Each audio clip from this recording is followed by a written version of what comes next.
A reading from the prophet Hosea. When Israel was a child, I loved him, and out of Egypt I called my son. The more I called them, the more they went from me. They kept sacrificing to the Baals and offering incense to idols. Yet it was I who taught Ephraim to walk. I took them up in my arms, but they did not know that I healed them. I led them with cords of human kindness, with bands of love. I was to them like those who lift infants to their cheeks. I bent down to them and fed them. They shall return to the land of Egypt, and Assyria shall be their king, because they have refused to return to me. The sword rages in their cities. It consumes their oracle priest and devours because of their schemes. My people are bent on turning away from me. To the Most High they call, but he does not raise them up at all. How can I give you up, Zephram? How can I hand you over, O Israel? How can I make you like Admah? How can I treat you like Zeboim? My heart recoils within me. My compassion grows warm and tender. I will not execute my fierce anger. I will not again destroy Ephraim. For I am God and no mortal, the Holy One in your midst. And I will not come in wrath. They shall go after the Lord, who roars like a lion. When he roars, his children shall come trembling from the rest. They shall come trembling like birds from Egypt, and like doves from the land of Assyria. And I will return them to their homes, says the Lord.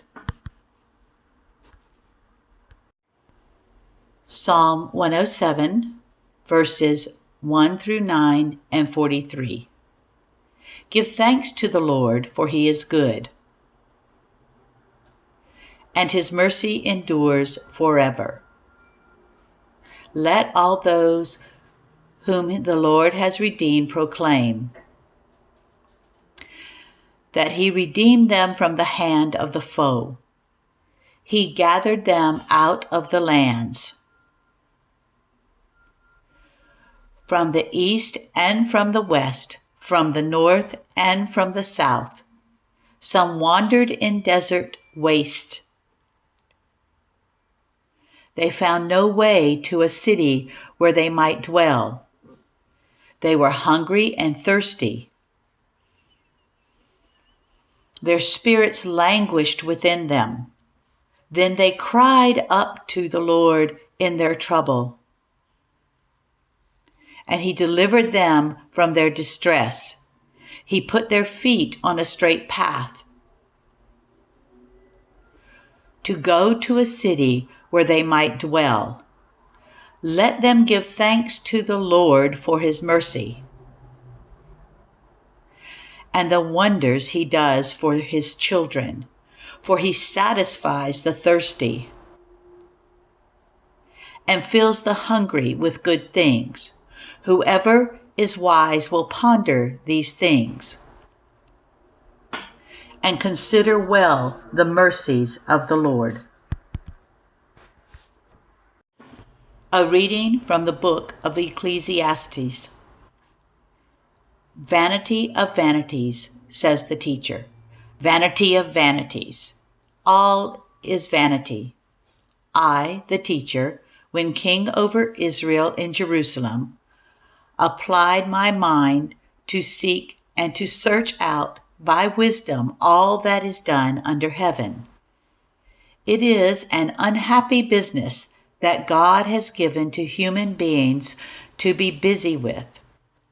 I saw all the deeds that are done under the sun, and see, all is vanity and a chasing after wind. I hated all my toil in which I had toiled under the sun, seeing that I must leave it to those who come after me, And who knows whether they will be wise or foolish? Yet they will be master of all for which I toiled and used my wisdom under the sun. This also is vanity. So I turned and gave my heart up to despair concerning all the toil of my labors under the sun, because sometimes one who has toiled with wisdom and knowledge and skill must leave all to be enjoyed by another who did not toil for it. This also is vanity and a great evil. What do mortals get from all the toil and strain with which they toil under the sun? For all their days are full of pain, and their work is a vexation. Even at night their minds do not rest. This also is vanity. Psalm 49, verses 1 through 11. Hear this, all you peoples. Hearken, all you who dwell in the world. You of high degree and low, rich and poor together, my mouth shall speak of wisdom, and my heart shall meditate on understanding. I will incline my ear to a proverb, and set forth my riddle upon the harp. Why should I be afraid in evil days,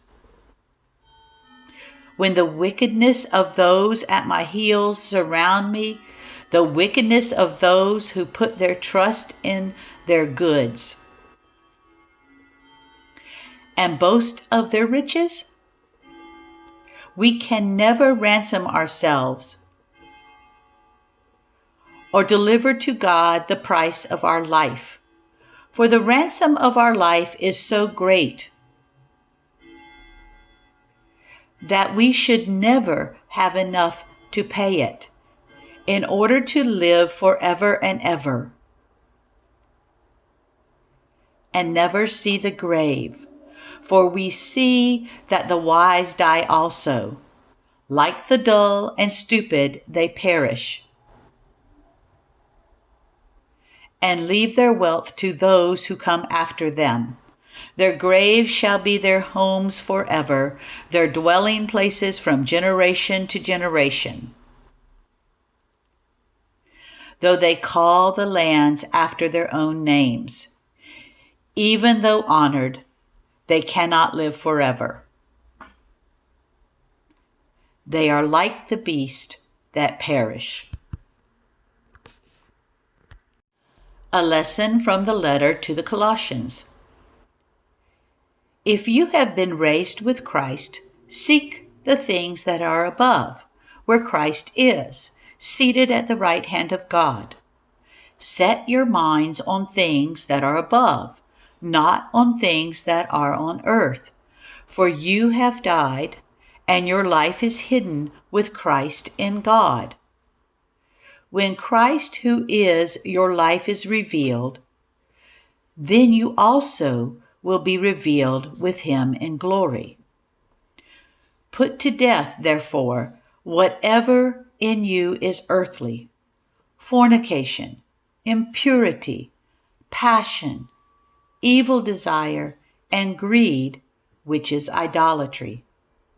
On account of these, the wrath of God is coming on those who are disobedient. These are the ways you also once followed when you were living that life. But now you must get rid of all such things: anger, wrath, malice, slander, and abusive language from your mouth. Do not lie to one another, seeing that you have stripped off the old self with its practices and have clothed yourself with the new self, which is being renewed in knowledge according to the image of its Creator. In that renewal there is no longer Greek or Jew, circumcised and uncircumcised, barbarian, Scythian, slave, and free. But Christ is all and in all. The Gospel according to Luke. Someone in the crowd said to Jesus, "Teacher, tell my brother to divide the family inheritance with me." But he said to him, "Friend, who set me to be a judge or arbitrator over you?" And he said to them, "Take care. Be on your guard against all kinds of greed, for one's life does not consist in the abundance of possessions." Then he told them a parable. The land of a rich man produced abundantly. And he thought to himself, "What should I do? For I have no place to store my crops." Then he said, "I will do this. I will pull down my barns and build larger ones, and there I will store all my grain and all my goods. And I will say to my soul, 'Soul, you have ample goods laid up for many years. Relax, eat, drink, be merry.' But God said to him, 'You fool, this very night your life is being demanded of you. And the things you have prepared, whose will they be?' So it is with those who store up treasures for themselves, but are not rich toward God."